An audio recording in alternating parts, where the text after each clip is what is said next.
May sagot dyan ang China. Ba? Di ba kanina mayroong... yung troll farms to, medyo worried ang mga ano eh. Makikialam kayo sa election. Oo. Nagsalita na yung tagapagsalita ng China Foreign Ministry. Yan ang sinasabi ko ngayon. Yan ah. Alam mo kung anong sabi niya? Itagalog mo na o paano? Namumroblema na naman ako dyan. Pakinggan na lang natin. Oo. Hindi, ano daw, graphics daw. Ayan, no? China follows the principle of non-interference in other countries' domestic affairs. We have no interest in interfering in Philippine elections. Wala kayong pakialam sa eleksyon nyo. Wala kaming interest sa iyo. Ganon.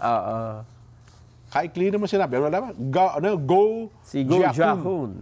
Chinese Foreign Ministry spokesperson. Ayun. Simple lang. Ano pa sabi? Wala na. Yan lang. Wala kaming pakialam sa eleksyon yung anong magiging resulta. Ganon. Kasi isa sa mga sinasabi, no?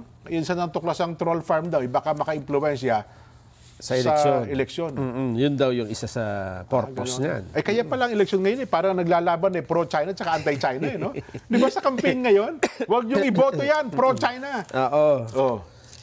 Pero wala namang nagsasabing, huwag yung iboto yan kasi anti-China yan. Wala. Hindi nila pwede sabihin anti-China sila. Di ba? Nahubuan sila. Hindi, imposible po yan Ang sinasabi lang nila, huwag yung iboto ang isang partikular na kandidato kasi pro-China. Pero hindi po nila sinasabing, iboto ninyo ang isang partikular na kandidato kasi anti-China po kami.